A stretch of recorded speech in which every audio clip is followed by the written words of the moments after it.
pagkain ng baka to sa atin. Yung manipis na ano, pag ting-ululan, makikita siya. Kadako. So, ilagay mo siya dito. Wala itong amoy ha. Manipis siya na dahon as in.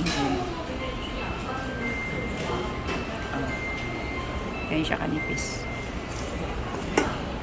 Pag ting-ululan, makita mo ito siya guys.